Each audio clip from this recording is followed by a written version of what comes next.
Thank you for tuning in to this Tuesday, September 16th, Organic News here on Awake Radio. We just completed a significant week. The 13th anniversary of 9/11 was Thursday, and there was, instead of just celebrating and having events and actions on the one day of 9/11, there were events Thursday, Friday, and Saturday. People were out on Thursday at Ground Zero, of course. The usual architects and engineers for 9/11 Truth, Richard Gage, and a group of people were down by Ground Zero for a few hours handing out leaflets and trying to just get people to question the official story and focusing actually on World Trade Center 7, which most people were not even aware went down that day. So we have with us Rudy Dent, who is 32 years with FDNY, was off that day, and you were able to go to Ground Zero because you were off that day. Is that right, Rudy? Yes. So, like, if you were on duty in wherever your firehouse was, you would not have been called to go to Ground Zero that day, or would you have? No, not unless they had the dispatcher had another company to cover our area of response. Every company has a first responder area that they are responsible for. So even when you get a job, when you get called to a fire, another company is called from another area to come in and fill in your area, your station house, Right, to cover that area for the quick response required. So yeah, we're stuck where we are. but yeah, because you were off that day, you were actually able to. Right, to respond. What they did was the dispatchers and firefighters got on the telephone and started letting us know what had happened. Those of us who didn't know, and just called us in on recall. And so we came into the firehouses, and then we got our gear, and then we found a way to get down to the site. So you spoke at the symposium on Saturday, and you also spoke on Thursday. We were at Theater 80, and you spoke there also. And Yes. you're pretty passionate about this subject. Like, why did you want to be involved in this 9/11 13th anniversary with Richard Gage, and just trying to have people at least just question the official story? Well, I guess we're all warriors coming together in a common cause. After a while, we're all fighting in different disciplines toward the same goal, and then we find ourselves on the same road, and we end up shoulder to shoulder, and that's the way we end up coming together. So, what about the official story do you find controversial or that needs to be looked at? Everything. It stinks. It's ridiculous. And once you start studying a little bit of history about the way our government, and probably most governments, control their population, is through false flag operations. That is, if you want to put your people into war mode, you just create an atrocity and you make the people feel outraged and patriotic, and they go dutifully marching off to war wherever you send them. And the crime is in those who lie and take advantage of people's patriotic loyalty and allegiance to their country for personal gain. And you were also in Vietnam, weren't you? Yes, I was. And I mean, I don't want to, start going. No, it's not. I can talk about it. And that was a wake-up call for me as well. So was the police department.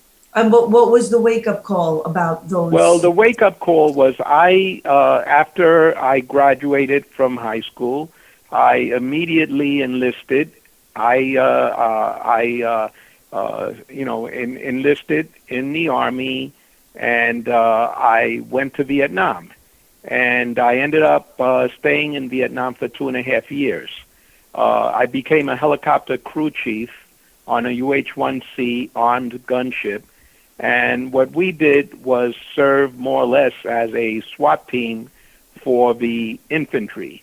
And they kind of loved us because we were the ones who gave them the close support and accuracy they needed in the field. Who loved you? The ground troops. Okay. Your ground troops or the Vietnamese ground troops? No, ours. The Vietnamese didn't love us. we gave them accurate fire, Yeah. So what was your experience there? Well, what I discovered there was I went there after, reading Reader's Digest and being very patriotic and unaware of reality. Remember, they sent us there to combat something called the domino theory, which was supposed to stop the spread of communism. And we were supposed to bring democracy, and we were supposed to be the good guys and save the people. Remember that? I don't know if you're old enough to remember that, but that's basically what the gist of the time was. Right. And so did you feel that you were in Vietnam for the reasons that you were told? No, absolutely not. Not toward the end. Toward the end, I realized that we were not there at all to help the people or to bring them a better life. We were simply doing there the same thing we've done in Iraq and Afghanistan and everywhere else we've invaded since. And so what would that have been in Vietnam? I mean, they weren't there for like oil reserves or anything. Yeah, I heard that too. I heard that from other veterans that who were there, who said that they had saw the oil rigs that were standing by because there was a belief that there was oil in Vietnam, and they wanted to get a foothold in there so that they could have access to oil that they believed. I heard that, but I didn't research that, and I don't know much else about that. Really? So let's, I guess we'll go back to 2001 or 9/11. So you were a firefighter for 32 years. Yeah. In total, I had 32 years of service. What they did was they tacked on my 4 years from the military, right, and 2 years from the police. So I got a total of 6 years of time that was accredited to the fire department. And so what happened when you got to Ground Zero, and what is it about that day that makes you question? Well, I was there in '93 as well, and I saw the explosion. I was standing there at the site of where the explosion went off. It for anyone, it is really, I'm at a loss for words to try to describe the immensity of the explosion. It was huge. Yeah. And the only reason it didn't work, because the vehicle that was loaded with the bomb was not properly placed next to the beam that it would have had to be next to. So that was a huge explosion. And what really bothered me, being a Vietnam veteran, I knew immediately, listening to the war drums, that is, the administration starting to beat the war drums, Congress failing to do its duty, and putting the power to make war in the hands of one man, while they pretended that he was mulling over a foregone conclusion. They had already had plans to go in and invade Iraq. Right. So I kind of suspected that, and sure enough, the news was playing it as if the president was having deep thoughts about, the serious implications of sending our sons and daughters off to war and so on and so forth. When I kind of knew where it was going, and sure enough, that's exactly where it went. So then, years later, when the 2001, when it happened again, I mean, much worse, obviously. What happened then? What did you see? Well, long before that, after he committed to war and we invaded Iraq on this false flag, right? Well, Iraq had absolutely nothing to do with the bombing of the Trade Center in '93. Right. Right? Now, I was sick. I was literally sick. I felt like throwing up because I knew what it entailed. I was having flashbacks of, all the death.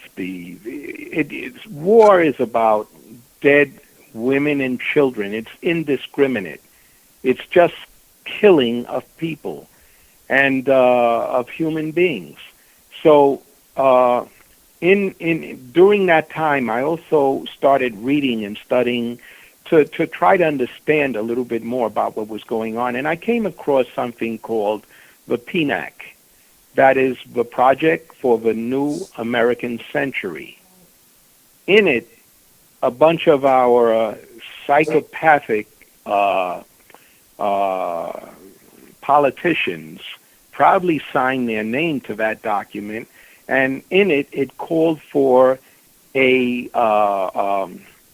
catalyzing catastrophic event to get the American psyche ready to go to war. And soon after that, we had 9/11. And after 9/11, the world has changed. Right. It has changed, all right. Not everyone looks at 9/11, to be questioned. Even a lot of people that, question the NDAA, and they see that where, our rights and freedoms are being stripped slowly and gradually. But 9/11 is the foundation of the eroding of all of our rights and freedoms, and trading your freedom for this false sense of security that a lot of people, have come to not see anything wrong with. So, Absolutely. yeah, that's why, I definitely believe that 9/11 needs to be looked at. And I can't say myself that I know exactly, or I've put it together in my mind in any particular way what role our government played, but I definitely believe that they aided it and allowed it and trained the pilots and funded them. And I don't believe that. I absolutely know that. It's really not that difficult. If you're really interested and motivated, then start. The web is a wonderful tool to begin with. Start reading everything, question everything, look at all sides of everything, and you will start finding out things that lead you to the truth. And the fact of the matter is, everything you've stated is an actual fact. It's an incontrovertible fact. All one has to do is do the homework with an open mind. So, It's shocking material, and of course, you know, there is a state of mind called cognitive dissonance that the majority of a population is conditioned toward or with. tell And it. that makes it difficult, you know, to get beyond. Do you remember when the world was flat? And anyone who dared say otherwise would either be burned at the stake, have their tongue cut out, or be tortured? Right. It wasn't so long ago. Well, we're talking about the same mechanism, the same type of mind control. We, the people, for the majority of the people, believe what our leaders tell us. We believe what our mainstream media tell us, and that's the problem. So what do you believe happened that day? Like what happened when you got to ground zero? What did you see? When I got there, Building 7 was still up. Both towers were down. And it was like a surreal, quiet, gray covered moonscape, I would say. There were certain parts where I was walking through, and this gray talcum powder like dust was almost up to my ankles. Yeah. And that was the concrete that had been pulverized into a fine dust.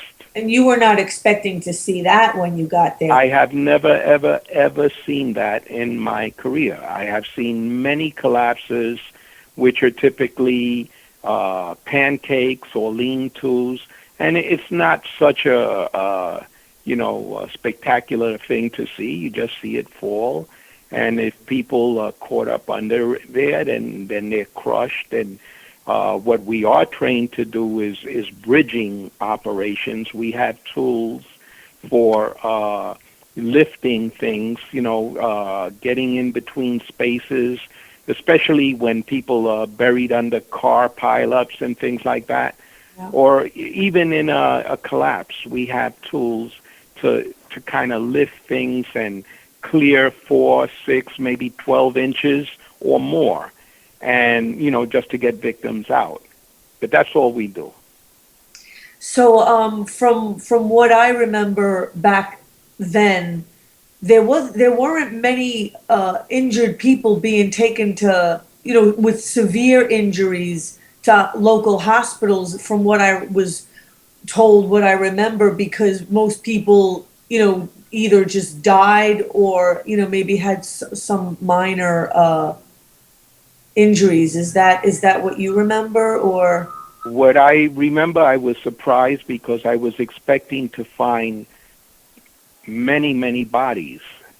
And what I found was just the opposite.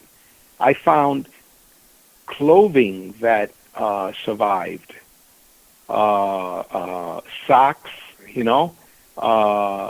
T-shirts, and things like that, but not even blood stains on it. Whatever blew up those buildings was such a terrific force that it just vaporized everything. right. There was little to nothing left. As for recovering the bodies of our fellow firefighters, that too left only mostly the our breathing, our scuba gear, self-contained breathing apparatus, our mask. Yeah. That's what we found, but we didn't find anything else attached to it. I had heard, where one was found with some bones still in it, but we were desperately searching to find the rest of our members to help give closure to the families who were, desperately praying and hoping that, they might have survived by some miracle. Yeah. So I didn't see the amount of bodies that we had expected to see. What I did find was just pure vaporized dust. And it turned out to be a toxic cocktail, the likes of which the world has never known before. And did you suffer any kind of, lung issues from being Yes, out there? yeah, for many years, and I still do. But immediately after that, I was spitting out this grayish, blackish mucus. You know what? Sometimes you do something so long you don't even remember how long it lasts. I can't tell you how long I was doing that, but I was taking a lot of medication and visiting the doctor and so on. And so is that, at what point did you start to, join with Richard Gage? Like, what was it that prompted you to start, getting involved in? Kathy, I don't actually remember how we converged. I think maybe I saw his work during my studies and research, and I may have commented somewhere or something, and I'm not sure if he got in touch with me or I got in touch with him. But what is was it about that day that made you start to question that, Well, after the first one, the first bombing, yeah. I knew immediately the second one was a false flag. I also understood that the planes did not bring down those buildings. Right. All right? I understood the mechanics there. Yeah, it does. So I knew it was a phony lie that we had, we were being fed at the time. And what exactly makes you say that? Well, when the buildings blow up, it's not an airplane that had already crashed into buildings that were designed to take more than one airplane strike. Those buildings were built in such a way that they could survive several strikes from aircraft that large. Right. Also, the makeup of an aircraft is really like about like a tin can. I know my ship in Vietnam was made of magnesium alloy, which is you could punch holes in it.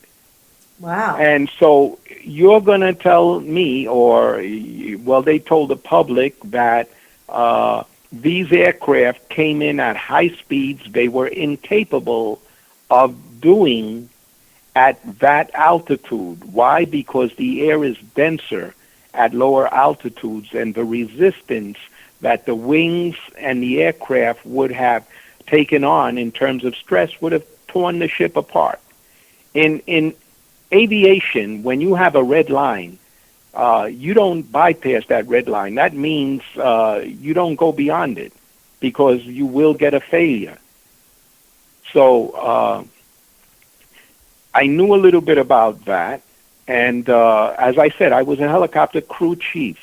I used to fly, when I got back to the States, I used to fly out of Stewart Air Force Base, and I used to fly into LaGuardia and Kennedy and out to Montauk Point and so forth. So I knew the area, and I knew what was going on. But I knew the makeup of the ship, and I knew that a jet aircraft was not capable of doing that. Also, the fireball that you saw, right? That spectacular Hollywood fireball, that was burning jet fuel. That's all that was. But there's no way that those jets could have brought those buildings down. Right. I mean, that would have had to have been a lot of jet fuel. I mean, there's not that much fuel. Not even. And jet fuel doesn't burn that hot, right. And it needs oxygen and Right. You know, They said it couldn't happen under those conditions. Yeah, Richard in his presentation referring to the thick black smoke meant that it was starving for oxygen. That's exactly correct. Now, I studied and I passed the exam to be a qualified fire marshal. And a fire marshal is an arson investigator. He's considered an expert witness in court, and he has the power to administer the oath, take testimony, and issue a subpoena. All right? And so in the field of arson investigation, that is a fire marshal's area of expertise. And as Richard pointed out, every color indicates a certain temperature of a material that's burning. So correctly, he stated that the black smoke was really unburned fuel because it was starving for oxygen. It just didn't have enough oxygen. So if you look at the fireball, you'll see light orange, almost to yellow, where you have the brightest parts are the hottest, right? And the darkest are the oxygen-starved portions. Right. So exactly, I mean, that could not bring down. Not at all. We crawled through fire engulfed apartments and buildings all the time. This is what we do. This is how we bring people out.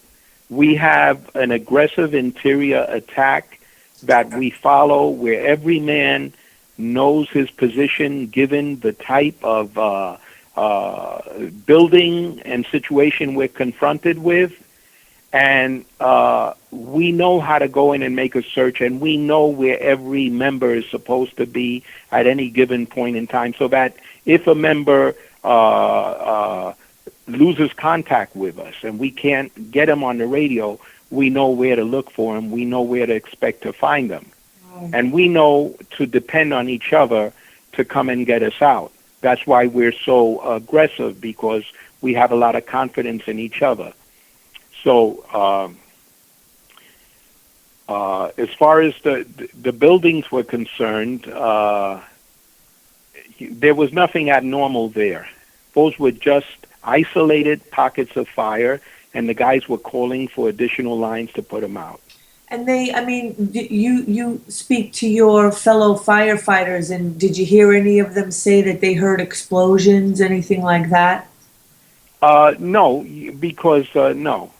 What happened after the event, we were all in shock. We were all in mourning. We lost 343 firefighters that day. Yeah, that's a lot. And also the families were coming to the firehouse, and they were in grief, and they were in high anxiety, because they were hoping against hope that perhaps we would find them.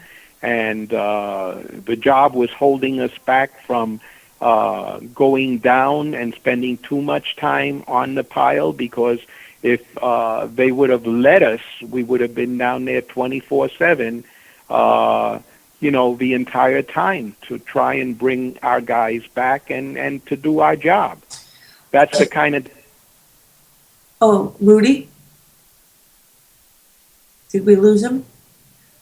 We were just about to take a short break, so we'll do that, and we'll get Rudy back. So don't go away. Yeah. Okay, he came in the building about 5 minutes ago. Well, VTA. Tell Snowden when he comes in. 8, 9, 7, 6,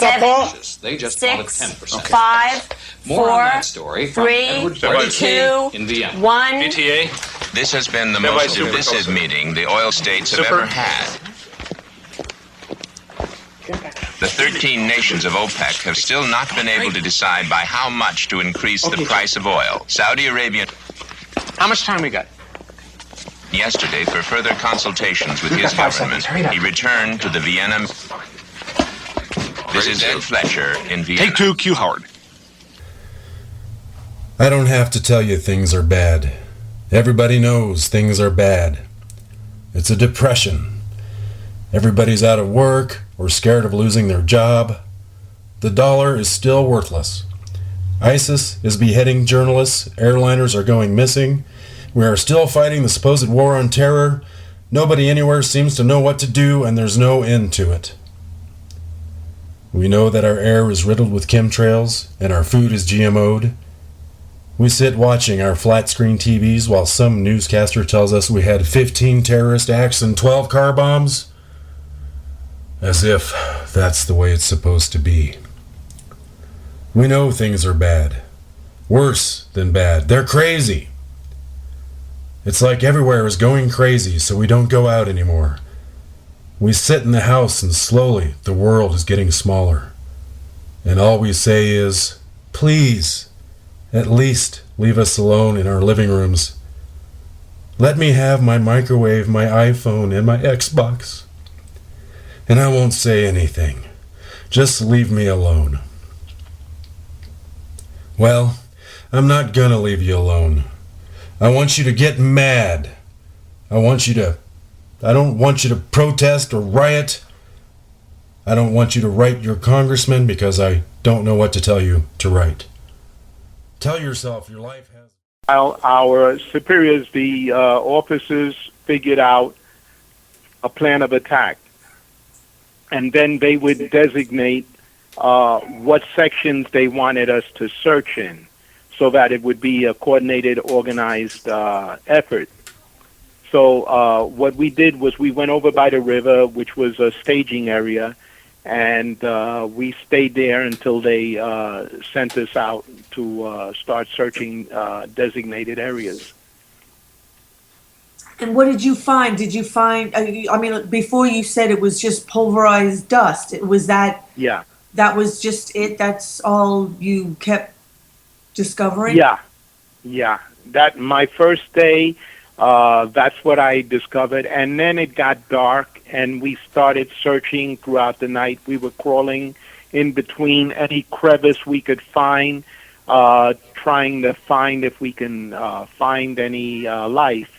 And what I did see was pools of molten metal, like a volcanic lava, slowly flowing, like in a foundry. You know, it just molten metal, something I'd never seen that before.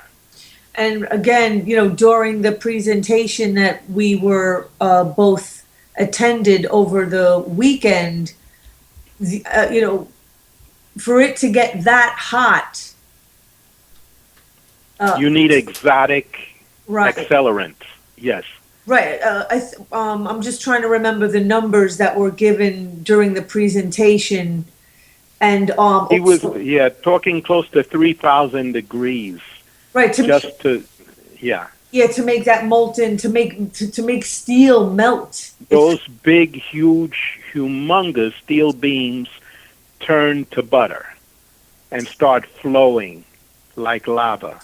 Rudy, there's a question from people write in on the Awake Radio website to ask questions, and a question is coming over. I'm just going to pose it to you. Who the ringleaders are and how to arrest them is the question. Okay.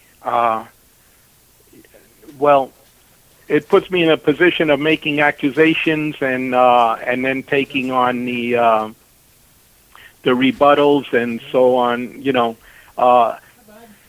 and I'm not sure I want to go there. Not because I'm afraid of these individuals. They deserve to be in jail. They deserve to be charged with treason, and in many cases, they deserve the death penalty. It was an inside job. Our government was complicit in this action. And there's no doubt in my mind. And you don't have to be a super detective, a super sleuth to figure it out. Yeah, people don't want to believe it, but just because you don't want to believe it doesn't mean that they didn't do it. What, you know, why do you? Yeah. Go ahead. Go ahead. I'm sorry. I was just like, for what purpose? What reason would they have? Well, take a look at the I would suggest that anyone who really wants to get a clear understanding, an ability to see clearly through the facade, the illusion, the smoke job, right, that our government is giving us, look up the PNAC. That is the Project for a New American Century. Okay? And then read it, and you will see the section that calls for us to give up our naiveties about freedom and independence, and that it's more or less making the case for a new world order, Right. where the elites, would rule over us, and we wouldn't have the rights our founding fathers fought and died for. I mean, just look at the evidence. I mean, look at the condition the world is in. I mean, the evidence everywhere points to that. Absolutely. If you look at the means, the motive, and the opportunity, and you do your research there, the who and why will emerge. You will see clearly who was behind it and why. And all of that is blatantly apparent. However, the reason people can't see it is because they totally rely on the mainstream media. Yeah, which is owned and operated by the same people that do. Absolutely. Stuff. Absolutely. The mainstream media is the ruling elite's most effective weapon of mass deception and public manipulation. My question to all the people who just don't want to believe that the government would do things like this is, what do they do to earn your trust? What did they do to earn our trust? Oh, you're playing devil's advocate because you have a background in psychiatry, right? And so I know you understand more than what you let on. And I know you're trying to develop the story, but let me try to answer that by this. When you take a small child by the hand and it depends on its parents for its safety, for all the answers to the things it still does not know, it has no choice but to believe its parent for comfort and safety and security. Yeah. The greatest fear in the world is the unknown. So we, as adults, take the hand of our politicians and our so-called leaders, and we believe them.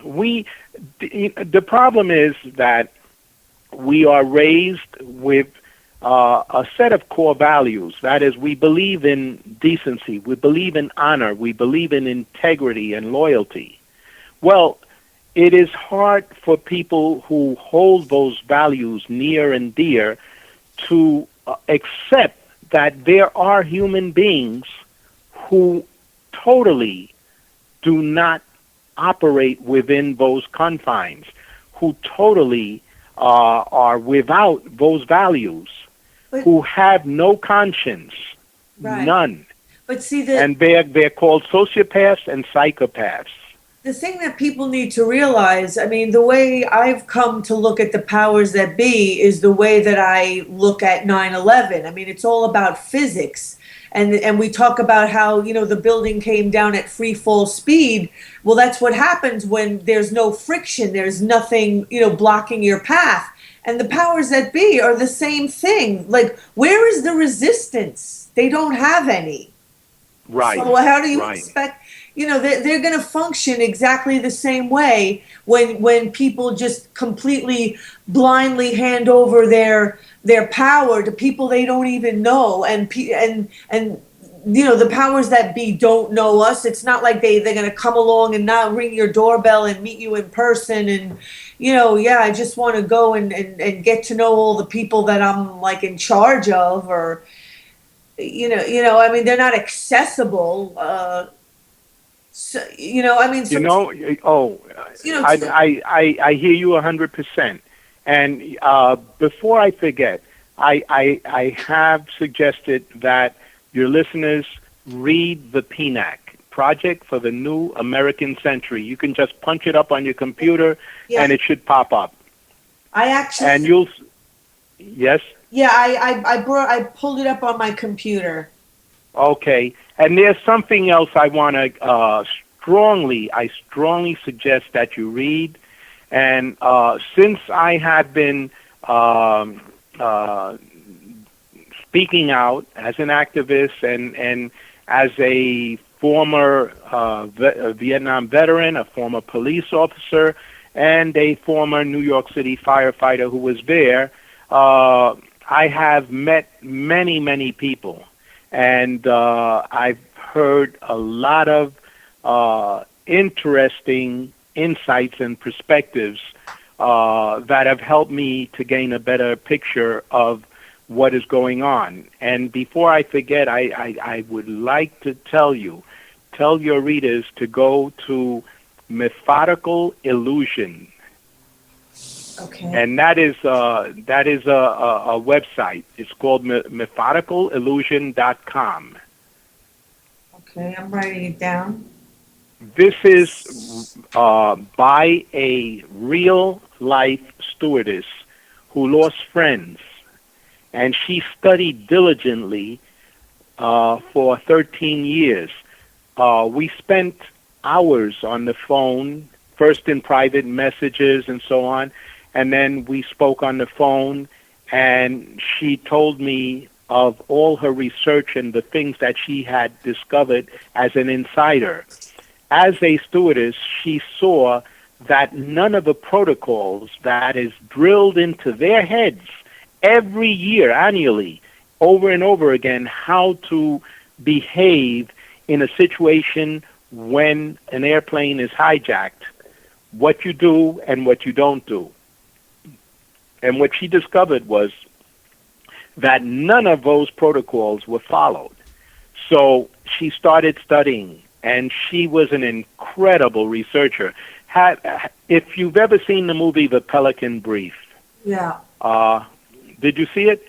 I did. It's been a while. Okay. Well, I felt such a sense of deja vu when she was telling me her story, because it was just like that. And it's a very dangerous story because she's written a book, and she's done it in a novel fashion, and she's put the characters in there so that they are all recognizable, but she's not using their direct names, okay? And this way, she doesn't have to deal with animals caught in up in a corner. What are they going to do? They're going to strike back, and they're going to try to sue, and and this and that. So as long as you don't use their names and you leave the information for the reader to put together, it's incontrovertible, factual evidence that explains that whole area that no one has touched. And that is, how were these planes up in the air so long? How did they come in right on target? What really happened? She's figured all that out. And she's got her book posted on her webpage, and you can go and see, you can look inside several pages, and it'll knock your socks off. And I would say that if you really want to know what happened, this is also required study.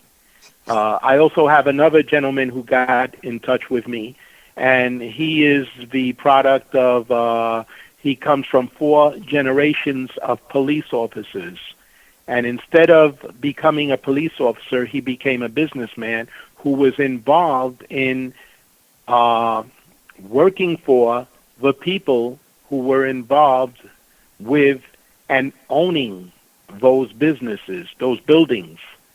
And he knows, and he has proof, and I will be coming out with that shortly as soon as we go over all his information and look at everything that we can verify and let the public know. I think that truth is coming out now, and those who did this deed are going to start worrying. Yeah. But because they know that the truth is coming out, it's just like a wounded animal cornered. They're very dangerous. I expect they will do another false flag. Well,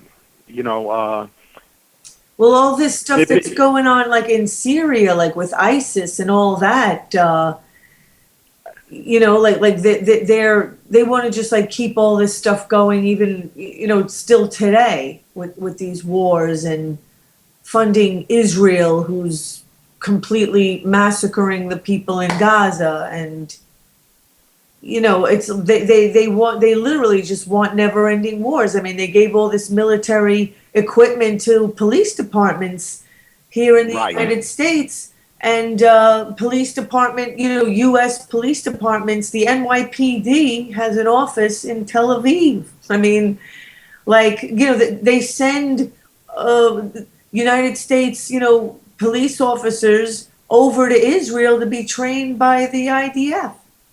To do the same thing here, I mean, that they are the IDF is doing in Israel to the Palestinian people. They are killing women and children with our money, our tax money, and with arms that we are providing.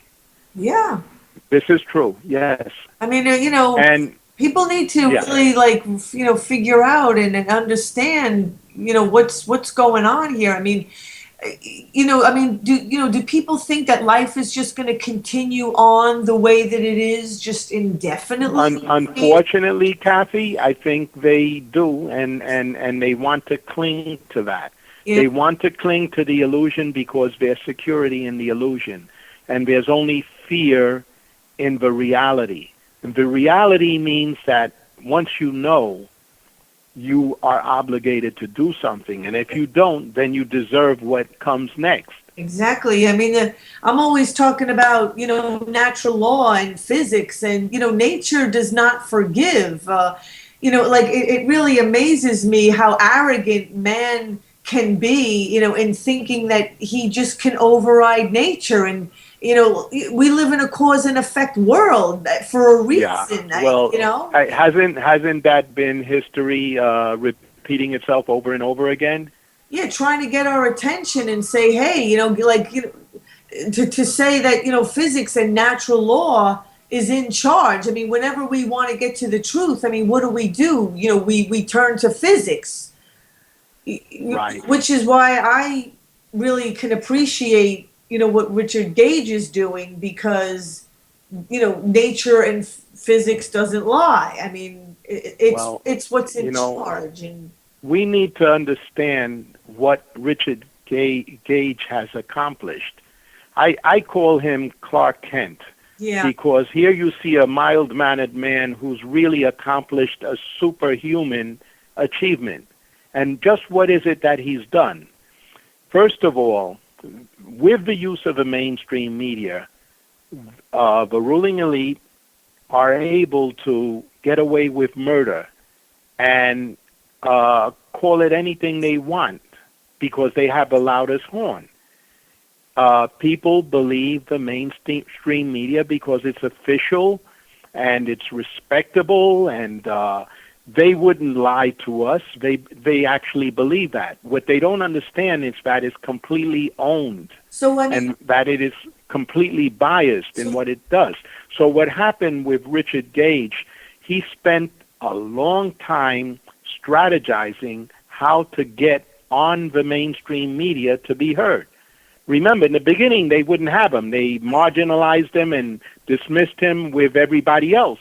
But the man is an architect, all right, and an engineer. He has his licenses, right? Right. And he's assembled over 2,200 courageous architects and engineers who have decided to stand up and be counted for their country, and so they're taking a risk that can, have repercussions against them. But nonetheless, they've managed to stand up. They stood up with him, and through the incredible diligence and work this man has done, he has managed to catapult himself onto the mainstream media. Right. And now people are starting to hear, and they're starting to listen. And don't think for a minute that the mainstream media, NBC, CBS, C-SPAN, Fox News, you name it, don't think for a second that they have him on because they care about the news. The only reason they have him on is because they can no longer ignore him, and they're not able to marginalize him and demonize him and then dismiss him. Rudy, there's one more question from somebody who asked on the Awake Radio website, but it seems more like it's a comment. It says, the fires the supposed planes caused would have been extinguished merely due to the collapse of the buildings. They would have been snuffed out by the fall and the debris. So yes, absolutely, they're absolutely correct. And the fires that continue to rage underneath, that is the molten metal, the lava and stuff, they were still finding fires 69 days afterward. Right, I was just going to say, I'm not sure if people are aware that the fires at the World Trade Center burned until December. Kathy, people are not even aware that there was a Building 7, thanks to the news. Right.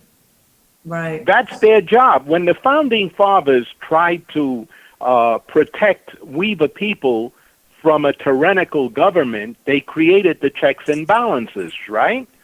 They created the executive, judicial, and legislative, and last but not least, freedom of the press. At that time, they had no idea, mass production didn't exist then. Everything was created by a master, skilled, smith who took at least 11 years just to learn his trade. And if you had a broken clock or a broken gun, he had to make a part that fit only your gun or your clock. Right. But with mass production, the riches of the corporations far outweighed the monetary capabilities of the government. And then they discovered they could buy politicians, and that was the beginning of the end for America. Right. We only have a couple of minutes left, and I just wanted to make one, comment. Gee, I'm just warming up. The time does go by quickly. Yes, yeah.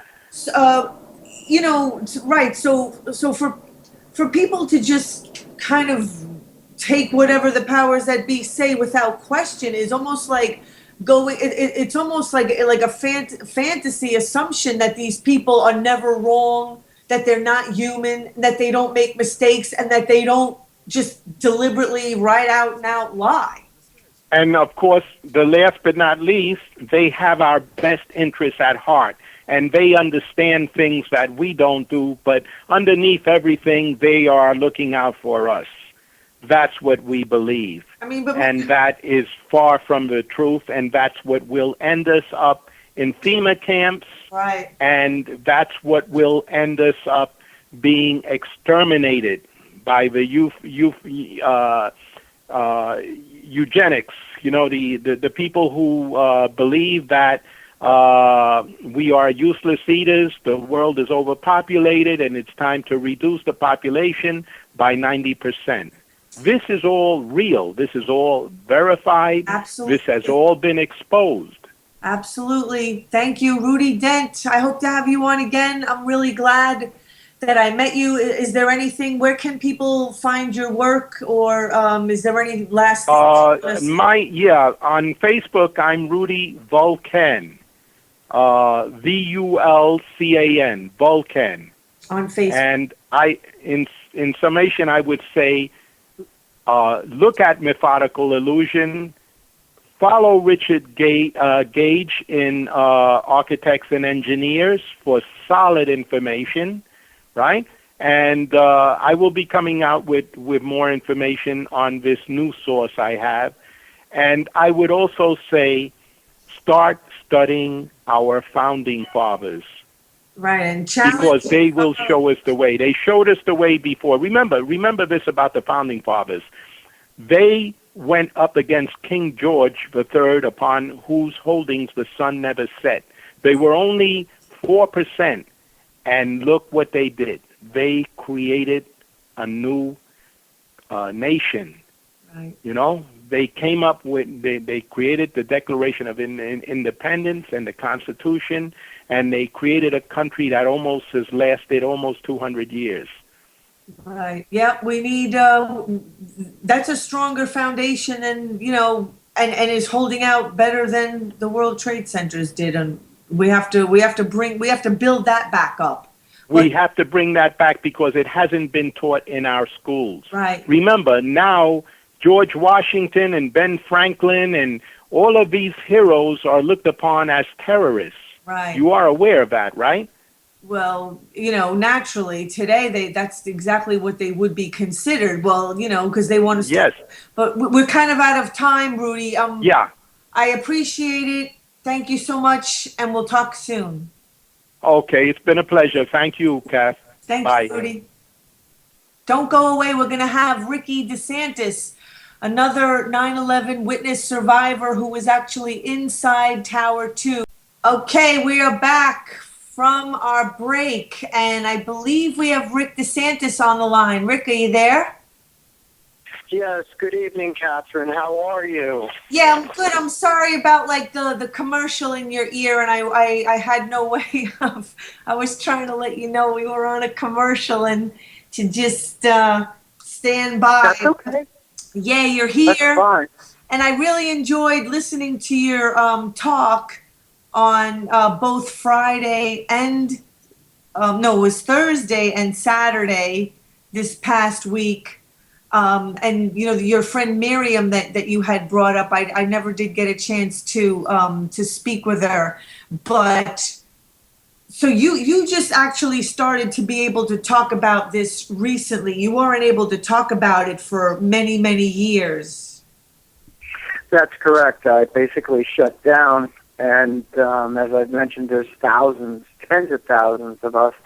There's, from what I'm learning, you know, from within, actually, and you think about it, you think deep because you only have your mind to go to. You turn inward. There's tens of thousands and so many people south of Ground Zero.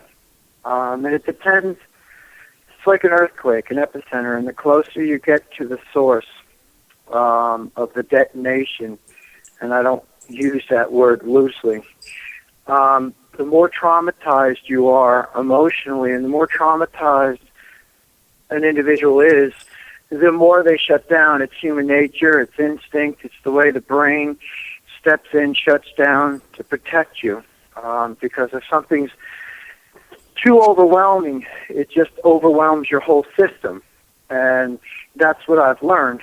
And a lot of this I've had to learn just thinking about it on my own,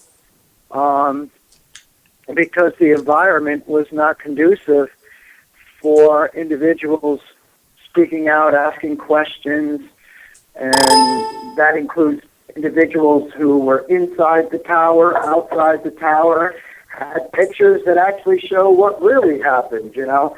They created such an environment of zero tolerance for the truth, or zero tolerance for questions to be asked, or anything of that nature, that you really had to look into the mirror and talk to yourself, you know, and Yeah. you really had to question, you know, who you could say something in front of and things of that nature. But it was just so terrible an event. I was more or less running from it as fast as I could just to be distracted. I've heard many stories now of many survivors or victims who lost loved ones in it, and some of the things they did, from a woman who took all that money and just went shopping every day, basically. And the old me would have just looked upon that individual in disgrace. But myself, I just look at it as crazy as it sounds, I can understand it because, let me put it this way, when you were little, was there anything that you ever experienced that either scared you to death or there was something you did, and if you think about it, it's so embarrassing, you'll literally like shake your head to shake it out of your mind and not think about it. It's kind of like that. You know, the images, like every night for 6 months, immediately after the attack, anytime my eyes closed from exhaustion finally, because I didn't want to go to sleep, because the first night that I was so exhausted and collapsed because I was in such turmoil because of someone that was in there, and I was just basically desperate, not wanting to leave ground zero. And when my eyes closed, I just was seeing the plane coming at me and going in right above my head, and the building looking as if it came alive, opened its mouth, swallowed it, and then burping out the flames and all the debris. So sleeping wasn't something I wanted to do, you know. So you were in the second tower when the second plane hit, right? What it was is I was headed down to the second tower, and, you know, we can go from the beginning, but to answer your question, I was holding the door handles to the lobby doors of Tower 2, and you have to, in your mind, imagine someone frantic heading to that second tower to get in there. Many of my employees came through there in the morning. It was a major transportation hub from New Jersey, from Uptown, Long Island, trains of that nature. The World Trade Center was a very large transportation hub, just like Grand Central Station. And after the first plane had gone in, you know, you had a combination of things. You had people running from it and dispersing, and then you had those that were going in. And I was one of those ones that was headed in. I basically went on autopilot at that point and was just reacting to it. And so you worked in Tower 2, is that right? No, my office was another large building about a block and a half away. So I was headed into Tower 2. I had my hands on the door handles to the lobby doors, and that's when I heard the second plane. And when I heard it, I basically froze, and that's when my mind took over, and before I even turned around, I knew that it was the second plane, because you have to understand the environment, the streets, the things that were being said. You know, we're under attack. There's 30 planes in the air coming here, 13 more planes. 13 planes was the statement that was heard the most. So I basically, before even turning around, I knew it was the second plane, and just assumed that I was going to be dead. And as I was turning around, I just basically was saying, "Our Father." And then once I turned around, I was more or less just frozen, because here this monstrous gray plane is barreling down upon you, and I'm watching it come in. I watched it all the way from down by the harbor, down by Battery Park, and at times I really didn't think it was going to make it. You know, at times it seemed to be barely able to keep itself up in the air, and it was doing maneuvers that were just absolutely impossible. You'd see the wings on the right side dip all the way down, then you'd see them come all the way up, and the left wings go all the way down. And that stood out in my mind. That never left my mind. The fact that the maneuvers that this plane was doing, and I can remember back then saying to myself, there's no way someone's flying this plane. There's no way. And it was gray, no logos, and that was very specific, because you have to remember it was not that high in the sky. It went in around the 70s, I think it was. Yeah. And if you do the math, that's not very high off the ground. So it was almost as if you could touch it. And I don't mean that literally, of course, but anyway, Did it as have it lumbered towards me. Did it have windows? It had the windows in the front, the cockpit, Oh, okay. But I don't remember seeing any windows whatsoever on the sides. I don't remember. Oh, and it was definitely a gray plane. This plane was gray. It definitely wasn't a United Airlines or an American Airlines plane. Right, like a commercial flight. No, it was not a commercial plane. It was not a United Airlines or an American Airlines. It was just, all I could say is it was a gray plane, and it was very large. And when that plane went in above me, the massive explosion blew back. And you have to keep in mind, the first plane had already gone in, and a lot of stuff was raining down upon us. And you have to visualize what the World Trade Center complex looked like, especially the two towers on the south side, because I was on the south side where the plane entered into the second tower. And I'll never forget, on my way to the second tower, I remember these yellow booklets in the streets in front of me. And as I proceeded to Tower 2, and I picked one up, and it said on it, New York City Taxi and Limousine Commission. And I remember saying to myself, oh, my God, I didn't even know they were in there. And it looked like confetti, too, from everything being blown out. And I remember seeing the first plane. It was like a door handle to a door. And that was in front of me on the streets. And that was on my way to Tower 2. And, of course, when the plane went in, it blew me back. And it was almost simultaneously, the ground shook from underneath.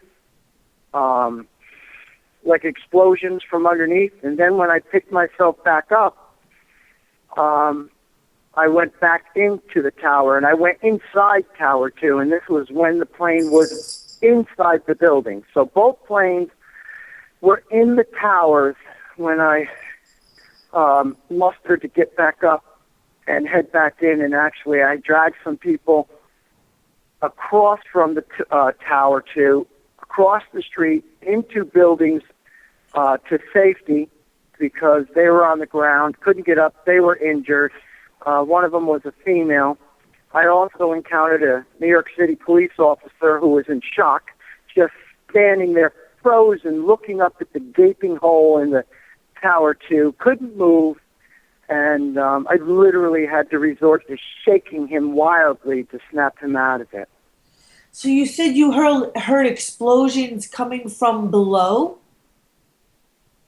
Yeah, the ground shook from underneath, and then when I went into Tower 2, after I went back and I was bringing people to buildings across the street into safety, and then I went back into the towers, and as I walked around inside Tower 2, with the plane above me inside the building, I started to move about in Tower 2, and I remember specifically there was like a mall inside there with retail stores like J. Crew, Coach. There were banks, ATM machines, jewelry stores. And I remember getting back towards the jewelry stores, and I started hearing massive explosions throughout the buildings. And when I first was in there, I wasn't concerned about the buildings coming down. But then when I started to hear explosions after explosions inside the towers, that's when I started to become very, very concerned about my safety then and about the buildings coming down. It was because of the explosions.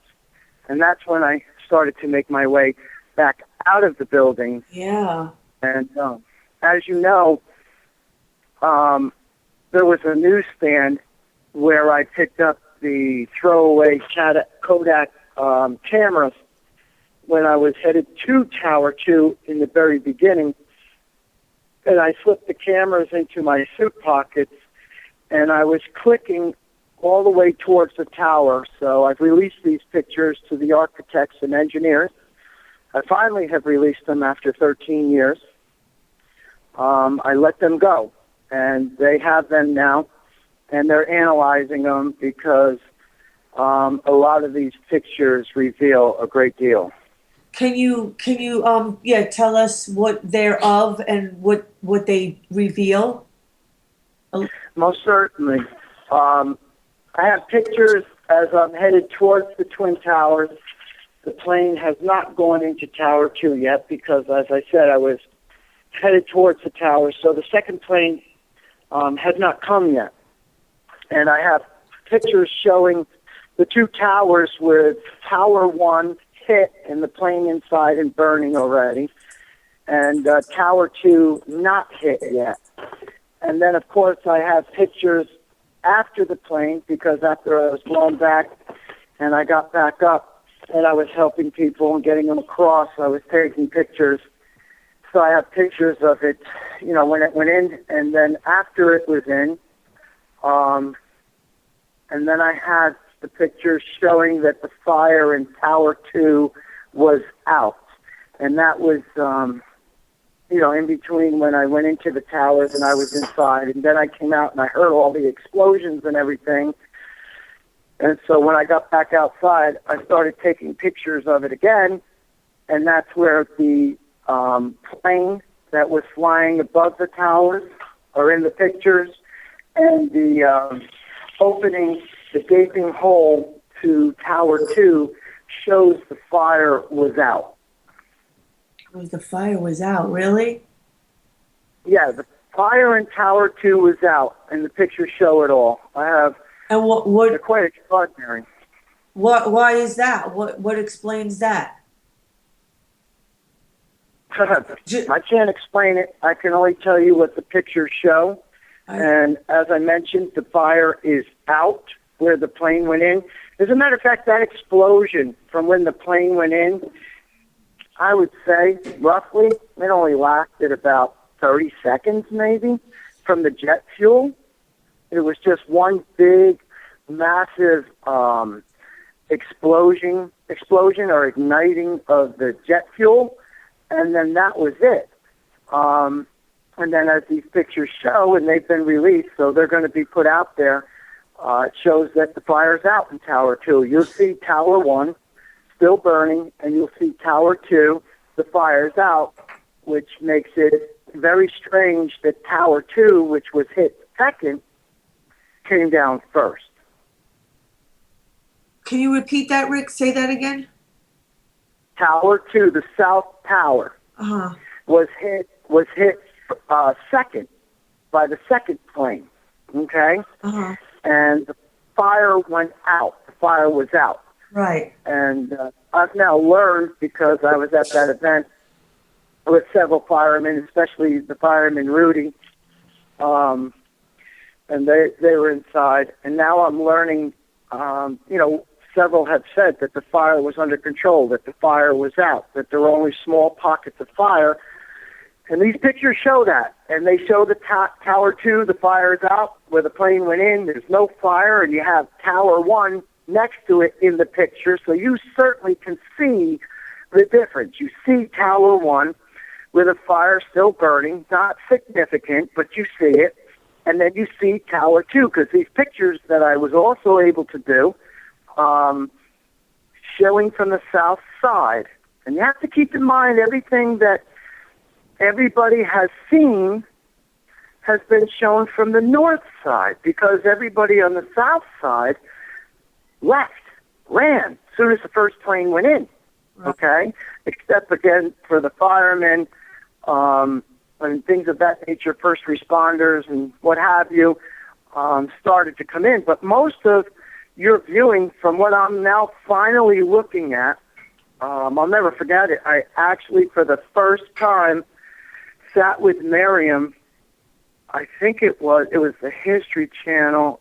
It might have been Thursday night. I can't even remember which night was the evening of September 11th, because it's such an emotional day now dealing with it. And we sat down and watched it and relived it, because as History Channel showed the people jumping out, they were jumping out over me.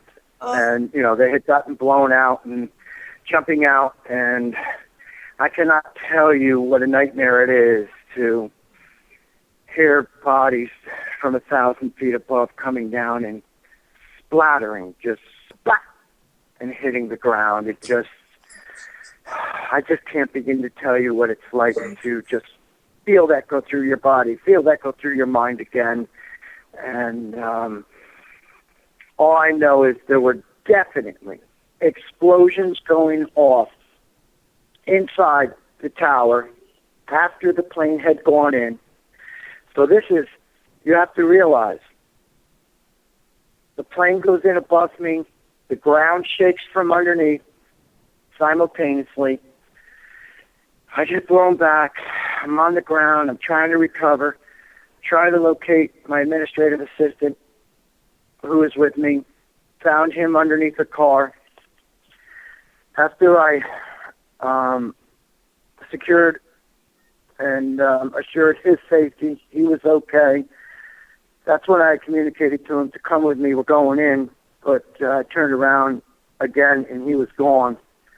So that's when I started to head back in, and there was a woman laying on the ground, and she was just, I could see it as if it was yesterday, reaching up, and it was just a look on her face. She didn't even get to really talk. She was in shock, and that's when I pulled her up on the side of my body, and I was telling her, it's going to be okay, it's going to be okay, and all the stuff is coming down on us, and I'm dragging her on my body, and I'm dragging her across, and I dragged her into a building on the corner across the street that had revolving doors. I remember that because it was so difficult getting her inside the building, trying to go through these revolving doors with her on my body and dragging her through the doors and getting her inside and putting her down and putting her up against the wall and just telling her, you stay here, you'll be okay, just stay in here, and then going back out. And then the incident with the New York police officer being in shock. And then from there, going back into the tower. So you have to realize some time had elapsed between the plane going in, the explosions from underneath, and then being blown back, and then finally going back into the tower after, pulling people, dragging them across, and then finally going back in and going through the building. And that's when I heard all the explosions from above. Oh. And it really stands out in my mind because, and I can't stress this enough, that when I went back in there, I was not concerned about this building coming down on me. Right. And you have to understand something. There's a plane up inside above me. Right. And I wasn't concerned. It wasn't until the explosions right. Started going off inside. That's when, and I remember I was over by the jewelry store, and I can't remember how far in that was, but it was a good ways because you'd go through those lobby doors and you'd go straight ahead for a ways, then you'd go left, and then you'd head down left, and then you're walking where the retail stores were, like the mall, the retail stores that were in there. And so I made my way into there pretty deep when those explosions started going off above me. And that's when I realized that, you know what, this thing is going to come down on me, and nobody's going to find me, and I got to somehow try to make it back out.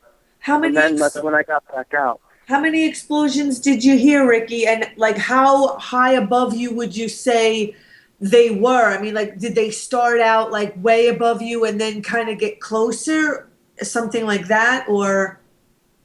I can't really tell you. I mean, I can just say that I know there were explosions going on right. above me, and in the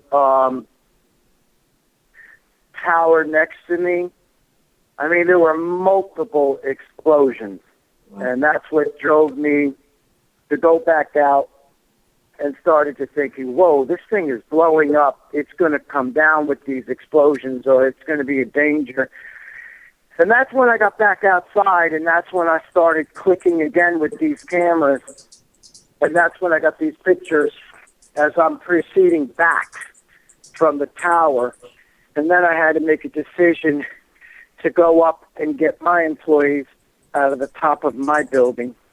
Trust me, it was not an easy decision to make, but then I just said, you know what, if I don't do this now, because you have to understand our state of mind. You see, now it's looking back and you see what had happened and you see that, 2 planes went into the 2 towers. But you have to understand, right then at that moment, in our minds, we're under attack. Planes have gone into the tower. There's more planes coming in. You're asking yourself, how in the world did these planes end up going into these towers without our guys, stopping this? And you're hearing all over the streets, more planes coming in, more planes coming in. So the reason why I'm telling you this is you have to understand that decision that I made was made with the perception at that time that more planes were coming in. And I just made it and never looked back. And I had to climb the stairwells and then get to the top. And the second tower, that's when, again, I have more pictures showing, again, the fire. And these pictures are going to come out, so you'll see it yourself, okay? And I think you got a chance to see some of them that were put up on screen. Where are they going to be? Where are the pictures going to be released? Is Architects and Engineers for 9/11 Truth going to reveal them, or on their? Yes, I've turned them all over to the Architects and the Engineers. Richard Gage. There's over 2,200 engineers, architects, chemists, physicists, demo experts, military experts. You name it. It is just. It's unbelievable. I mean, I finally went to AE911truth.org, and the information that is there is just mind-boggling. There's just so many things looking back now that make no sense, but yet do make sense.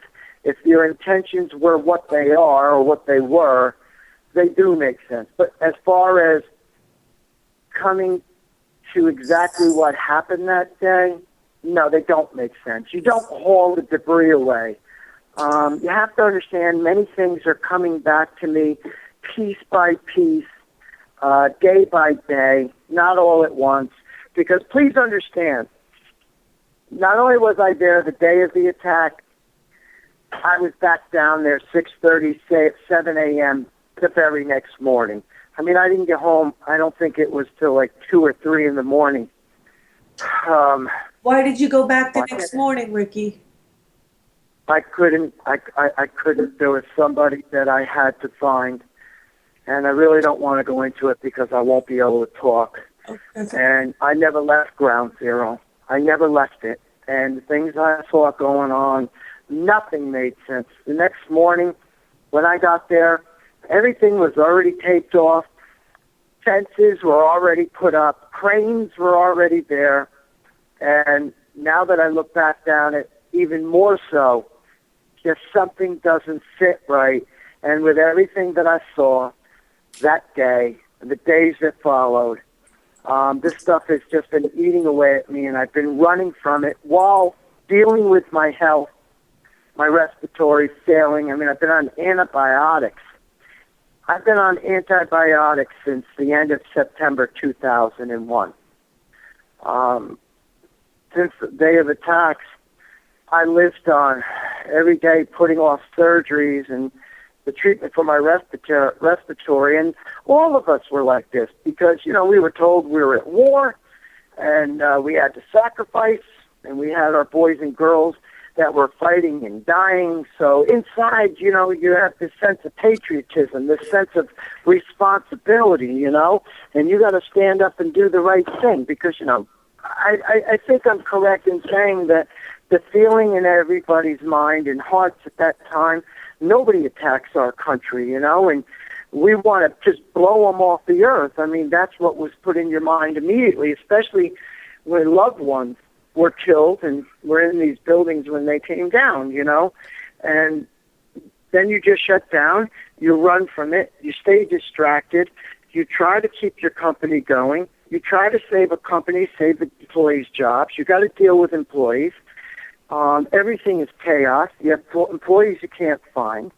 When I got to the top finally and then had to get employees out, taking them down stairwells, keeping in mind you are planning or figuring or assuming more planes are coming in And as you listen to Miriam, you now know our building, we had the penthouse, we had the top floor, and the outside of the building was all glass. And she watched that second plane from a corner office, all glass, watched it coming into the harbor, turn around, come back, and she described it. You heard what she said. So while she's up there watching that thing coming in from the harbor and fly right by the window, nobody had a better view than her over about 300 feet up in the air watching this thing come out of the harbor and come right by the window and then head into the tower. And, you know, it's amazing. As I said that day, Miriam and I, we spent more time together than she did with her husband for those years, you know, because when you commute in and you work in the financial district or the city for that matter, most of the hours of the day are spent there or they're spent on the train, you know, commuting. And yet after 9/11, we never, ever once spoke about it. It was just understood. You do not speak about it. And I had tremendous feelings of guilt because Ricki, I wouldn't let the employees weren't allowed to speak about it. Because, you know, I remember saying, we're at war. You can't aid and abet the enemy. Yeah, we'll take just a short break, Ricki. I just want to give you a little bit of a break, and Thank you. you know, and we'll just take 5 minutes, and we'll be back after the break. Please don't go away.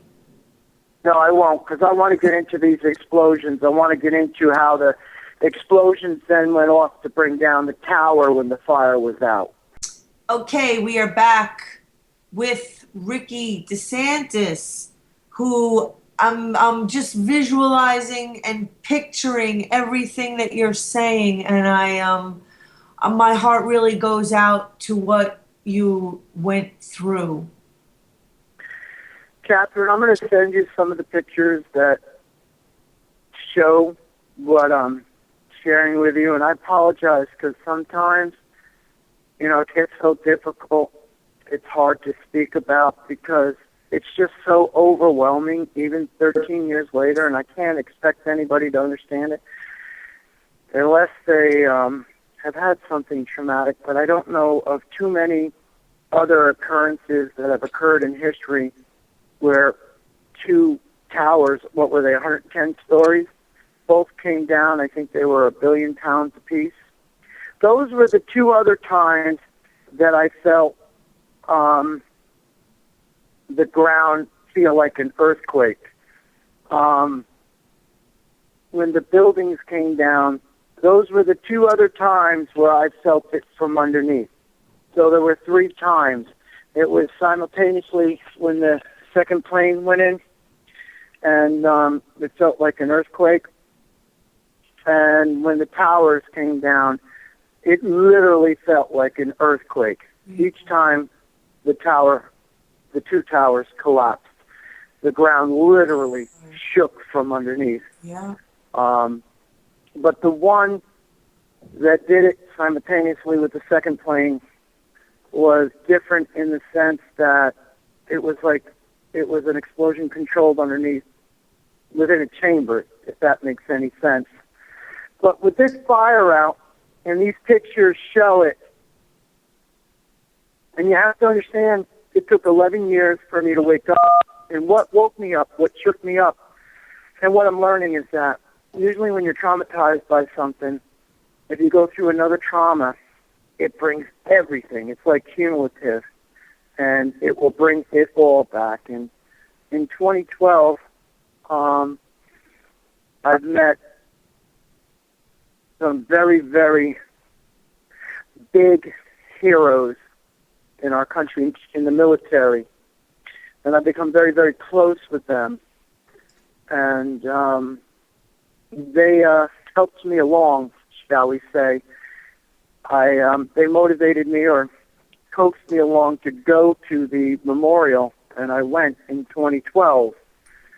And when I went back there finally, because I would not go to the memorial, it was too painful, also my someone else that was very, very dear in my life, her brother, younger brother, who was like a younger brother to me when we were together, he worked at Cantor Fitzgerald, and he died. I think there was only just bones found, and she came to me immediately after, and just stayed with me, which was difficult because I had to shoulder her pain and yet not share mine, so that closed that down, and I wouldn't go to sleep. And then you have to imagine trying to keep a company going, it may seem small now, but at that time, I was trying to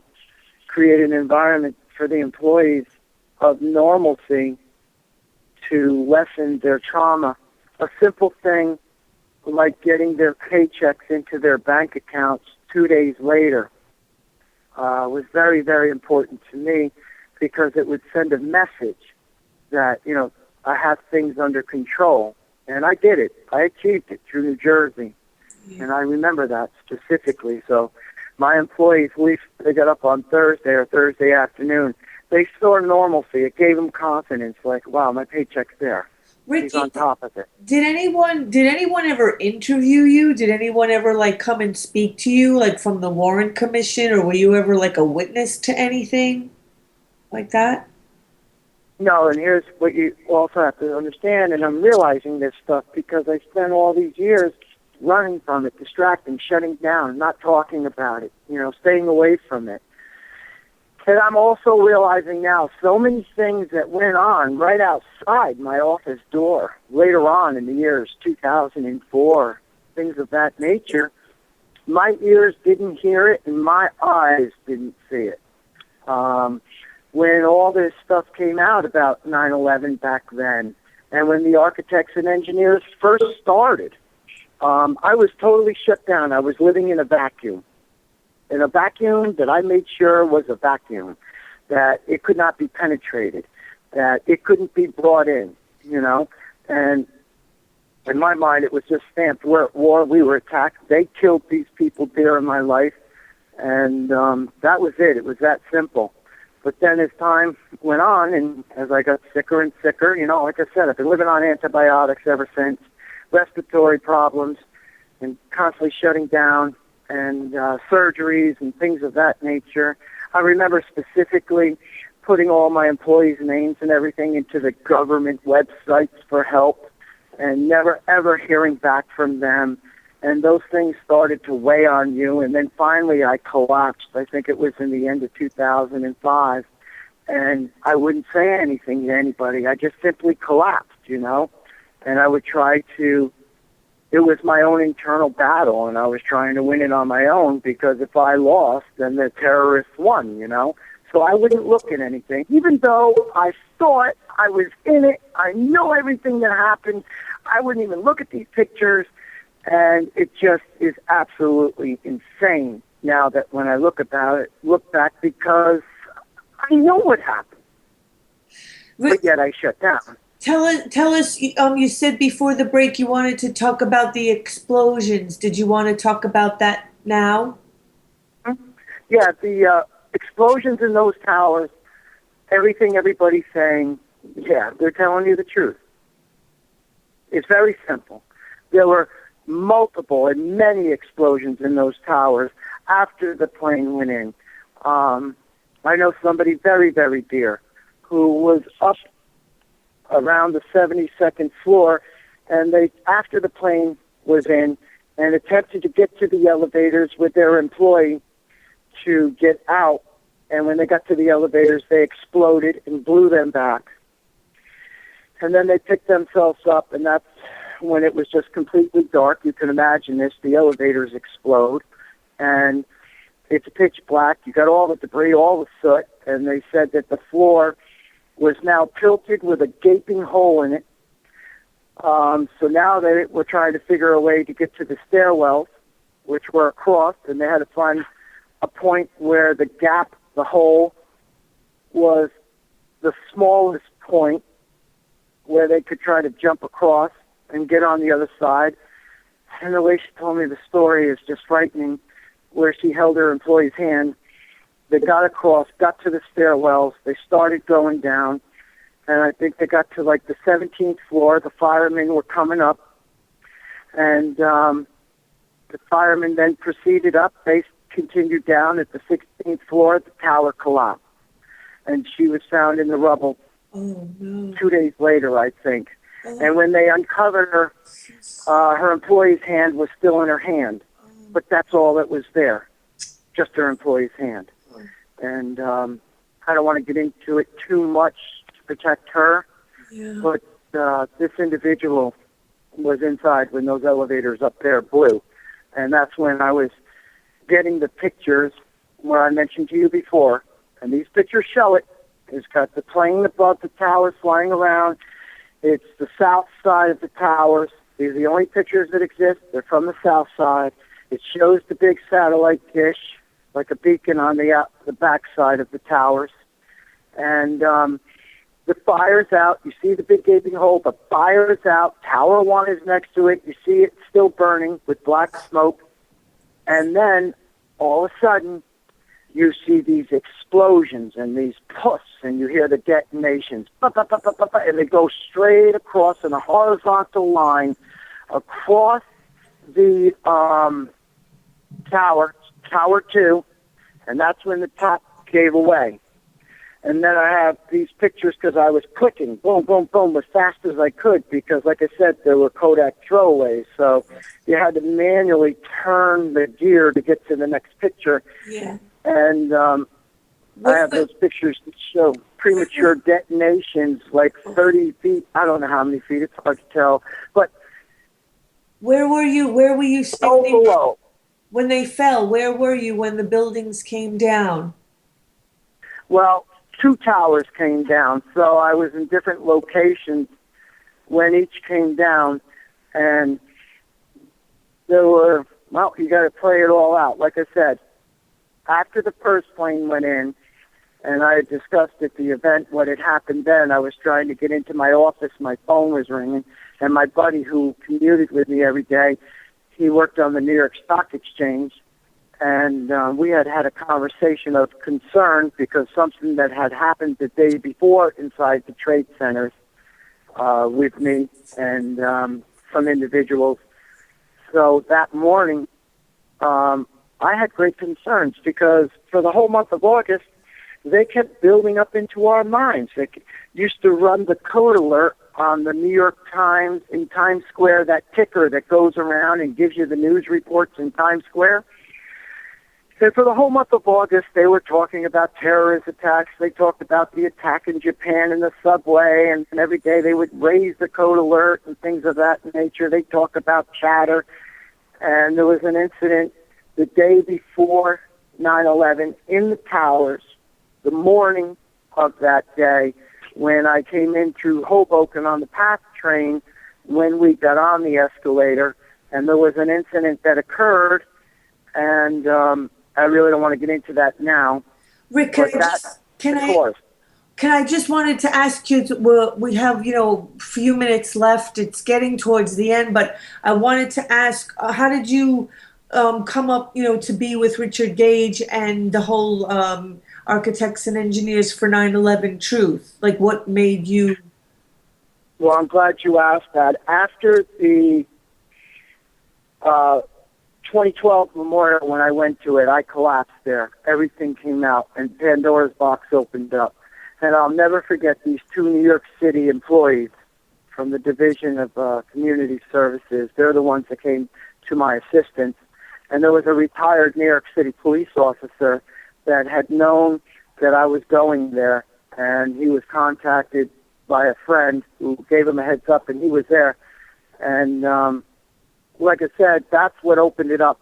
And when I came back from New York, there was a DVD left at my door, and it was left from some buddies of mine down here, and it just said, "Here, buddy, you got to move forward, keep going. You need to see this. You've been lied to."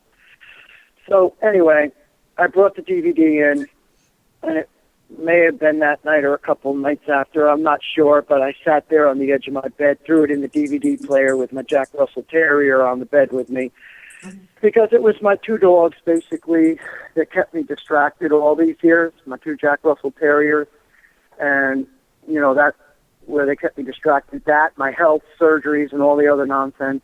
And when I put that DVD in, that was it. The rage came out, because every clip, every second of that DVD, I lived it. And the anger, because I'm seeing it, and I'm seeing, I lived this. This is exactly what happened. This is right. This, just everything. It just all replayed in my head. And I'm telling you something. Rick, what was the DVD of? What's the name of it? I'm not sure. I have it with me. And matter of fact, when I was in New York, I took it with me. I take it everywhere I go. It was in my briefcase, so I can just pull it out and I can show you. Because, yeah, you know, I should have said that. You need to watch it, because picture me sitting on the edge of my bed after 11 years watching this thing, and the rage coming out of me, and how I felt like such a damn fool, and how I've been paying for all this with my medical bills, some years up to $40,000 a year, and never being helped. Nothing. They never helped any of us. And you need to realize there's tens of thousands of us that were below on the south side that have never been helped. There are tens of thousands that have been getting sick. And you got to realize that doctors, none of this has gone out about these illnesses and everything. So many people have just been being treated for respiratory illnesses, this or that, and they're never even telling their doctor, listen, I was in 9/11. You see, no connections being made, and thousands of people have died, and it's not even being registered as 9/11 survivors that have died. I mean, they only have on record 1,472. I don't know how many last year, but as of last year, only 1,472 they had is dying directly from the 9/11 attack, from illnesses and everything. They haven't recognized them. They haven't put them on the list or the memorial. Nothing. They always use that number 3,000, and it's a lie. It's a lie. They haven't even added the 1,472. They haven't added last year. They announced now this year 2,500 more firemen and policemen now have the cancers and everything else. It's exploding. None of us have been getting help. There's also something else that I want to mention, and, you know, we're going to talk more because it is helpful getting this out. And I made a decision when I went back into the boxes, and I started, you know, getting pictures developed, started looking at these things, and you have to remember something. Please remember something. When you're looking at these pictures, understand you're looking through my eyes. You're looking through my eyes, and my feet are where they are, taking these pictures, experiencing all of this. I have pictures on the way to Tower 2 after the first plane went in. I have pictures when the plane's in. I have pictures after the plane's in. I have pictures after the fire's out and the explosions start going off. I have pictures after the day of the attacks and from thereafter, and you'll see what we were breathing in every day, and you'll see the piles. They made a mistake, obviously, because I was down there 6:37 a.m. the next morning, and I was an executive, as you know, and I was trying to access my building, which was there, and you know all the buildings right there in that perimeter were damaged, affected, no power, you couldn't get in them. And I remember a group of them, they were high-level officials, FEMA, FBI, and they had like a perimeter set up. And I had to drive down the next day, and I drove across the GW Bridge, came down the West Side Highway, cut off Canal Street, and you had to walk the rest of the way. And when I got down there, they all looked like clones now that I look back at it, with the blue blazers, the khaki pants, and all that. And I tried to get within the perimeter, and my pictures that I have show you that, because I had my camera that morning too. Oh. And you see all the pictures the next morning, okay? And there was a smell. Catherine, there was a smell that will live with me the rest of my life. Every time I come across any smell that brings me back to that smell, that awful, awful smell. I can't describe this smell to you. It's the sick. I started vomiting in the street. I mean, you have to understand, that sewage pipe, and I have pictures of it, from I was high up in skyscrapers.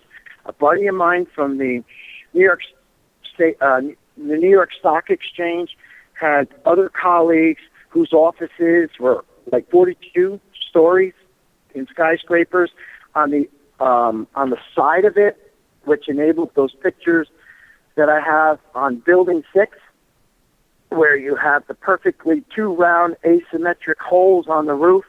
Those are the elevator shafts in that building. And it's someone that had access to the blueprints and told me, yeah, those are the elevator shafts in that building. Ricky, They blew that building. can you talk about what you told me earlier today about the human car wash that they made you go through when you were trying to leave New York City? Oh, yeah, definitely. You see, and as I said, I said things just pop out. I'll experience something or it'll be deja vu. For example, if you go through Atlanta, you'll notice the planes landing go right over it. And anytime I'm in a situation where a plane is landing and I happen to be there and I see it coming in, it's like 9/11 all over again. And it brings it right back into my mind and close my eyes and I can see the whole thing all over again. And one thing that really angers me now, because like I said, you shut down and you block things out because they're too traumatic, either it's anger, pain, loss, whatever. And there's something that really gets under my skin, as you know, because I told you earlier today. When I finally proceeded to get my employees out of the barrier, because back then, terrorist attack, and I'm thinking suicide vans filled with bombs, terrorists that are going to run into crowds, because on the south side, there was only one route to get out, and that was in the water, which you couldn't do, or it was to the South Street Seaport on the other side, and then straight up towards the Empire State Building. And I remember I was like, finally, after the towers both came down and everything and all that dust and all this crap, and if I started to proceed with the ones that I had, and then I had to put them in a building because an individual dressed up in Muslim garb passes us as I'm getting him out, and he's headed towards the tower with 2 bags, and I'm not going to get into that right now, but anyway, one point where I remember now that made me very, very angry is it wasn't until I finally got these people up to near the Empire State Building that our jet fighters finally showed up. And that I remember specifically because I remember how angry I was, like, what the hell is going on here? You're showing up now? That never sat well. That never sat well with me. And as we now know, okay, after a decade, that all our jet fighters were sent way the heck away from the East Coast, okay? So when you learn these things, then you start thinking about other things, and then you start connecting things, and it all goes back to the very simple things. When I was in the towers, when that plane went in above my head, when those explosions all went off, boop, boop, boop, boop, boop, boop, boop, boop, in a horizontal line in Tower 2, the fact that Tower 2 was hit second, but came down first, and the fire was out, and then all of a sudden, boom, boom, boom, boom, boom, boom, boom, boom, and then this thing starts coming down, and then I have other pictures as it's coming down showing premature detonations well below that area. So, I mean, there's no doubt. And like I said, every time something pops up, like the car wash, okay, somehow, don't ask me, but when I finally got to up by Jacob Javits Center, they were running the New York waterway boats, okay, to get you out. And it was much later in the day, much later. They took us across. So you got to understand, you're on this boat, you're coming down, you got to come down towards Trade Center again, and you're seeing all this fire and everything burning up. And they bring you back over to Hoboken, and I used to commute in through Hoboken, get on the PATH train, come into Tower 1, come up the escalators, and then you come out Tower 2. Well, when I get to Hoboken, where the boat pulled up to the dock, they had already set up these, like, metal corridors, like fences, and corralled us like cattle off of the boat. So when you stepped down off the boat, you were inside, like, these metal corridors, like fences that they set up. And they were sitting there in fatigues, and they had guns. And I remember I was in shock. I was traumatized. I was very, very angry. I was struggling with, I can't leave. I got to go back. I can't do this, whatever. That's why I was back down the next morning. I never slept. I mean, like I said, I got in around 2 or 3. didn't sleep. I'd gotten my dogs, and then I left them home, and I went right back down. But when I stepped off that boat, and you have to remember, I was covered with soot. I can remember now chewing it because it was all in my mouth, clusters and everything. And I remember stepping off, and I was like, I'm not dealing with this crap. I'm not dealing with this crap. So I stepped down, and right where the metal, like fences, like bike rack corridors, whatever it was, like fences to keep us contained, there was like a little opening where it met the boat. And I remember stepping down and going to the right sharp, like, I'm not dealing with this. And I tried to go through it, and that's when they grabbed me and at gunpoint made me go back in that corridor and tell them, you're going through that car wash, can proceed ahead. And that's always stuck in my head now, forcing us to go through this, what I call a human car wash. They set up this temporary, it looked like a car wash, and you were forced to go through it. It just soaked you. I mean, it's like going through a car wash and then getting to the end and nobody there. I'm like, okay, where is everybody? We should be getting sweatshirts, shirts, something to change into. And I remember saying to somebody, where are the shirts? What are we changing into? There's nothing. Just go to your train. And we walked to our trains soaking, drenching, wet. My shoes were squeegee, like squeaking. Dress shoes. You're in a very expensive suit. And getting on a train, and the conductors, I remember, it's weird the things you remember, but I remember always with these trains because the trains are still like from the 70s, and the conductors, it would get very cold on the trains, and they'd always ask for them to lower the air conditioning, and they would say, we have no control. So we froze all the way home, soaking wet. Why do you think they made you go through this car wash? I mean, well, now, go ahead. Now knowing, and not running from it anymore, and having these pictures, which I've now released. And, I want you to know something. I can remember everything. I lived it, never left it. I was there every day. I saw everything that went on. I saw them selling pictures on the streets and things like that. And the Time Magazine or Newsweek or all those things wanting the pictures and this and that. And I never did any of that because I shut down. You know what I mean? And that's why I decided here, I gave them to the architects because after I watched this DVD,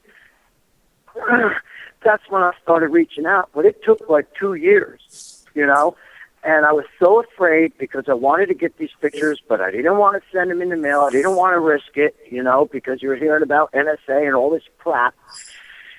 And I finally had spoken out with some military guys and this and that, and just a couple of things that happened. But eventually, I got them to them. And once they got these pictures, let's just say their jaws dropped. And I let them know that that's not all of them. And I've released many pictures to them. There's more that have to be developed. But the pictures alone that I've given them now, everything that they are telling you, and you don't even need these pictures. You know what, honestly, you don't need these pictures to know everything they're telling you is correct. It's science. We have never had an investigation. Everything that who's telling you, Ricky, everything that who's telling you. Everything that investigation, scientific research, scientific investigation by the architects and engineers, AV911truth.org. These courageous people in the CIA, Sarah, I don't know what her name is, and then you got the colonel from the Air Force and all these people that have come out. But see, the thing is, I see this now. I see the media controls everything. I see how the media was able to manipulate me. I see how they were able to manipulate everything. Ricky, but you know what? Go ahead. Say that. Go ahead. I was just wanted to say that I finally made up my mind. I released these pictures. I've given them to them. They're there to show the world. I beg of everybody. There's 28 pages that have been kept sealed and classified. The current president promised America that he would release these pages if he was elected in 2008. After he was elected, after he was inaugurated, he immediately sealed these 28 pages forever. And we have Resolution 428 right now with Walter Jones to get these things released. And we have to get these 28 pages released because it's a domino effect. And then we get to the real investigation, the scientific investigation with the thermal nitrates. It all makes sense. It's all very common sense. It was right there in front of our eyes. It's just that, you know what I realized? You get into somebody's head emotionally and you can manipulate them any way you want. Yep. And I'm living proof of it because I shut down for 11 years. And nobody had, as we shall say, a better front row seat. You know what I'm saying? Right. So exactly, just because we had extra time because there was no show on after mine, so we were able to go past 8 o'clock. But well, good. we have only like a couple of more minutes left, and so yeah. Well, I'm glad you mentioned Resolution 428. I wanted you to talk about that. Like, what should people do? And you also told me about Walter Jones, the what is he? Yes, Walter Jones. Walter Jones is a courageous congressman, and I'll tell you, he really, really is a courageous man. I mean, this man contacted me, and he told me, because I reached out to him, and I let him know that I'm a survivor, and I let him know about the picture, and there's no doubt what has happened here.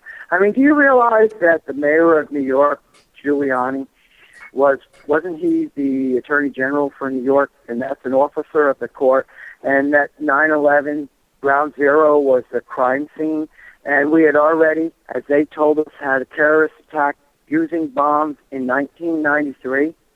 So it would be automatic, or we would expect that it would be automatic, that you would be examining for bombs, right?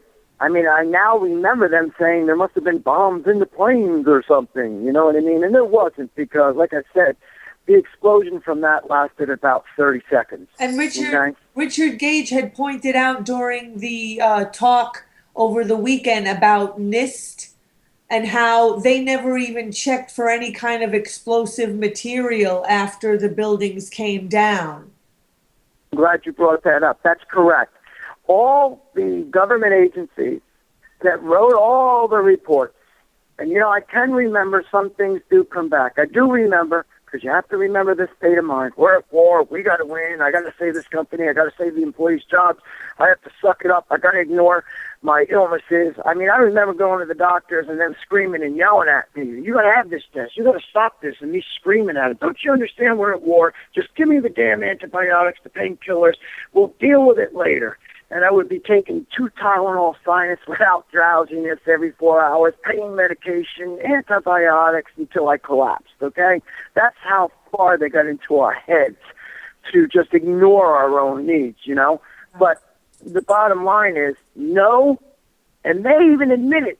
The NIST, National Institute of Science and Technology, admit that they never even did an investigation into whether or not there was any explosive material. So they intentionally didn't do it.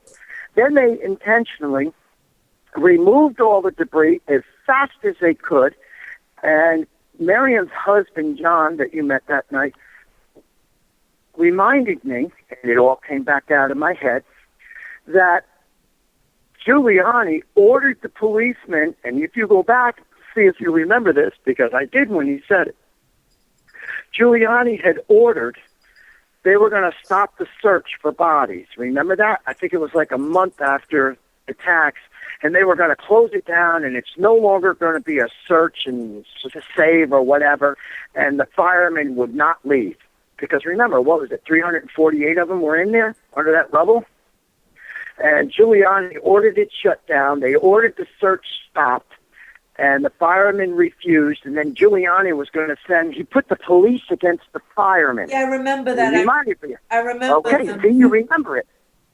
And the key is everybody forgets these things, and we need to bring them back, and we need to remind them. Because if you bring them back and remind them, everything comes together. And when John did that, it comes together. They wanted that thing shut down, and they wanted that debris out of there, because the longer it was there, the more risk to getting that debris analyzed and done the correct way it's supposed to be done in a crime scene. And it was never done. And they hauled that debris, and I'm told that it was brought to China. Right. Why? Why? You said there's 3,000 dead bodies in there, and you do not do any investigation looking for explosives when everybody on the earth said there were explosions in there, and I'm seeing that now. Right. Okay? I know there were. Look, Not tell to you what. mention, not to mention World Trade Center 7 that nobody even knew about, that fell. Yeah, what was that? 7 hours later? Yeah. That falls the exact way a demolition is done. 7 hours later, no plane ever hit it, nothing, and it falls at the rate of gravity, a free fall. Come on. I mean, all you got to do is go to ae911truth.org and watch the video showing it come down. Come on, man. We're not this stupid. I know everybody's distracted with football every Sunday or Kardashian or all the other crap that they distract them with, but all you got to do is watch these towers come down, and you know it's demo. Look, if a tower 110 stories high collapses from fire, as you say, and it's impossible because fire only goes to like 1,200, 1,400 degrees, and you got to get up to 2,800 degrees for anything to start happening with steel. And the fact is, all these beams would have been bent, twisted, okay? And I got pictures the next day that show it all. And there's not one beam in any picture I have that's bent. Right. There's pictures showing them cut at like a 45 degree. Okay, It's definitely, all that. yeah, it's definitely a great lesson on physics. You know, people don't be afraid to learn some physics. It's not that complicated. There's a lot to learn here. You know, but unfortunately, time to go. We have the time has ran out, Ricky. But where can people find you? Do you have a website, or can people find you anywhere? No, because like I just said, I'm not doing this to be Yeah. recognized. Right. I just, like I said, the truth. I look at it this way: all of you were carrying the ball for me and other survivors and other victims, and I want everybody to know something. They come out all the time telling you this is a shame, these people are so wrong, doing this to the families and the victims and the survivors. They are full of crap, okay? Because I'm a victim losing loved ones, I'm a survivor, I'm dealing with the illnesses. No way. When they told you it was disgusting to bring those trials to New York, that's the wrong thing to do with survivors, no, I'm going to tell you straight up. I wanted them there. I wanted people on the stand because I trusted the court system, and you'd hear testimony and you'd find out more. Okay? So they're full of crap. It should be all about the truth, It just should be all about the truth, and that's whatever gets to the truth. Don't we deserve that at least? Yeah. How is it insulting to the families to want to get to the truth? You're actually respecting and valuing the families by wanting to get to the truth. But right, you never helped us. We sacrificed everything. We're all sick and dying. Don't we at least deserve the truth? And if you're so sure of the truth, then release those classified pages. Allow the investigation to go forward. That should have been done. It was never done. And they even admit it. 6 out of the 10 commissioners on that phony 9/11 commission have now come out publicly and said the whole thing was a scam. Yeah, I wanted to also mention last night I watched The Unthinkable about Philip Marshall, the film that Wayne Madsen had mentioned, the airline captain who also he was writing books about 9/11 and he was killed a couple of years ago. I don't that it's on Vimeo. If well, remember something. The pilots on those planes were ex-military, martial arts experts, 6'2", 6'4", 220, and these so-called hijackers that they claimed were on those planes weighed about 142 pounds and were like 5'5". Right. And they did them in with plastic knives and stuff. Okay, let's get real here, people. Right. Okay, all we're asking is allow the 28 pages to be released, allow the scientific research and investigations that have been done, open all this up, and let's get to the truth. Let's chips fall where they may. And go to Walter Jones's website. Just type in, do a search on Resolution 428. Sign the petition. Go to ae911truth.org. Sign the petition there. We deserve at least this. Okay, we're sick. We're dying. We've never gotten any help. We gave our life for our country for you because we were there. We suffered the attacks directly. We gave our lives because we felt this is our obligation to our country. We did it. All right? Never helped. So we're asking you, just help us. Right, and simply get to the truth. Right, simply, the truth takes some time and effort and energy to get to. The way the powers that be do everything is always in a rush. They got everything all prepackaged. It's quite clear that they're not looking for the truth because the truth takes time and energy to get to, and they do everything like zippity zip, and clearing it all up. That's like anybody in your life. Anybody in your life that tries to talk you into something real fast, right? And they've done it, and you end up regretting it. Right. You realize, I should have never listened to them. I should have stepped back. I should have looked at this clearly, right? I mean, it's common sense. Thank you so much, Ricki DeSantis, and we'll talk with you soon, and God bless you, and thank you so much for sharing your experience with us. And for those out there listening, please go to my YouTube channel, April Waters with 2 T's, and you can see and hear Ricki DeSantis and Rudy Dent speaking, along with Mark Crispin Miller also spoke, and Wade Madsen, private investigator, investigative journalist, their talk, as well as Richard Gage and Les Jamison's presentations that we had over the weekend. So, speak truth to power.